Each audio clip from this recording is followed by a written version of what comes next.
Hi friends, ఎలా ఉన్నారంతా? బాగున్నారా? మామిడికాయల season వస్తే చాలు, ఫుడ్ లేకపోయినా సరే మామిడికాయలు లేకుండా ఉండలేమనే వాళ్ళు ఎంతమంది ఉన్నారో కమెంట్ సెక్షన్లో కమెంట్ చేయండి. ఈ సంగతి ఏమో కానీ నేనైతే మాత్రం మామిడి పళ్ళ సీజన్ స్టార్ట్ అయిన దగ్గర నుంచి తిరిగి ఎండ్ అయ్యే వరకు డైలీ ఒక్క స్లైస్ అయినా తినాల్సిందే, లేదంటే ఆ డే అంతా ఇన్కంప్లీట్గా అనిపిస్తుంది. నాకు ఎందుకో తెలియదు కానీ చిన్నప్పటి నుంచి మామిడి పళ్ళు అంటే చాలా ఇష్టం వచ్చేసింది. ఈ మామిడి పళ్ళ సీజన్ స్టార్ట్ అయిన దగ్గర నుంచి డైలీ నేను మా ఆయన అడుగుతూనే ఉన్నాను, ఎప్పుడు తెచ్చిస్తారని. పాపం మా ఆయన నా గోలకు తట్టుకోలేక ఉలవపాడు అయితే వెళ్ళి మ్యాంగోస్ అయితే కొనుక్కొని తీసుకొచ్చారు. ఇక ఉలవపాడు బంగినపల్లి మామిడి పళ్ళు గురించి అయితే నేను చెప్పాల్సిన అవసరమే లేదు. మామిడి పళ్ళకి అడ్డా అందరికీ తెలిసిన సంగతే.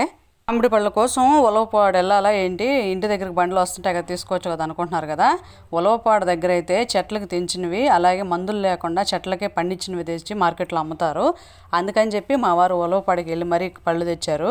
అది కాకుండా ఇక్కడ కాస్ట్ కేజీ 90 రూపీస్ అయితే అక్కడ 28 రూపీస్ ఛార్జ్ చేశారు. ఇక రోజు పండగే ఫ్రెండ్స్ అయిపోయే వరకు